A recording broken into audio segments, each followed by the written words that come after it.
Hi everyone, আশা করছি তোমরা খুব ভালো আছো, সুস্থ আছো। আজকে ছিল 1 জানুয়ারি বিকেলবেলা, আমরা একটুখানি বেরিয়ে পড়েছি দুজনেই হাজব্যান্ড ওয়াইফ কিছু কারণবশত। আর তাই রাস্তা দিয়ে যেতে যেতেই তোমাদের সাথে আজকে কথা বলছি। আর আমরা দেখো পৌঁছেও গেছি। হেলমেট পরা থাকবে। আর আমাদের কি বলতো, একটু ফুল মার্কেটে যাওয়ার ছিল বেহালার।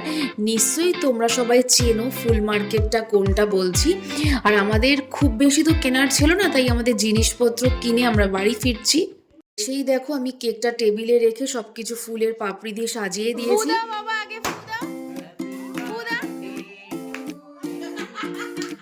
আর বাবা না একটু বোধহয় ভয়ও পেয়ে গেছে, আসলে বয়স হচ্ছে তো স্বাভাবিক, তারা তো এরকমভাবে অভ্যস্ত নয়।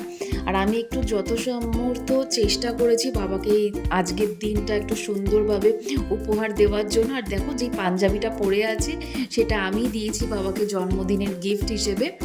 আমি আশা করছি বাবার বোধহয় এই দিনটা খুবই ভালো কেটেছে, আনন্দ পেয়েছে। আমি এটাই চাই যে মা বাবা খুব ভালো থাকুক। আর আমিও চাই যে তোমরা তোমাদের মা বাবাকে এইভাবেই খুশি দাও, সেটা তোমাদের যতটা সামর্থ্য হয় সেরকমভাবেই করো। আর দেখো বাবা এটা হচ্ছে বন্ধু, জেঠু আমি বলি। জেঠু আর বড় মা দুজনেই এসেছিল বাবার কেক কাটার সময়। খুব এত আনন্দ হয়েছে না, খুব ভালো লেগেছে আমার।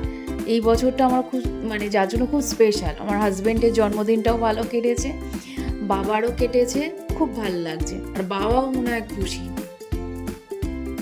আর তোমাদের এই জন্মদিনের ব্লগগুলো দেখতে কেমন লাগছে আমাকে কিন্তু জানাতে একদম ভুলবে না। বাবা তো আমাকে খাইয়েই দিল, তারপরে আমি ভাবলাম একটুখানি বাবাকেও খাইয়ে দিই, কারণ সবাইকেই বাবা খাইয়েছে, তো আমি একটুখানি বাবাকে খাইয়ে দিই। বাবা না বেশি পেস্ট্রি খেতে না পছন্দ করে না, তাও একটু জন্মদিনের জন্য খেয়েছে। আর ভিডিও কলে দেখো আমার দিদি আছে, যেহেতু ওরা বাইরে ঘুরতে গেছে, ওরা গেছে রাজস্থান ঘুরতে, তো সেই জন্যই ওরা একটুখানি বলেছিল ভিডিও কল করিস কেক কাটার সময়, তো তার জন্যই রয়েছে। এটা হচ্ছে আমার দিদি।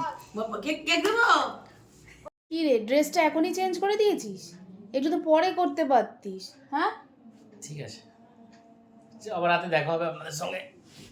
দেখো কাজ করলাম সারাদিন, আমি আর মা হেল্প করেছি আমার অনেক কিছুতেই।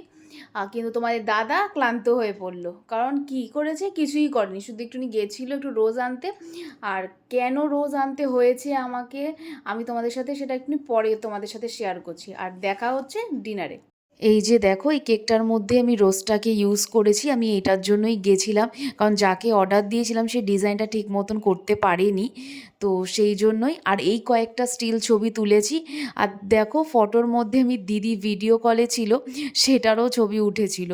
আমরা না ডিনারের সময় ছবি ভিডিও কিছুই তুলতে পারিনি, একদমই ভুলে গেছি, কারণ আমরা এতটাই খেতে ব্যস্ত ছিলাম। তো আবার দেখা হবে নেক্সট মিনি ব্লগে।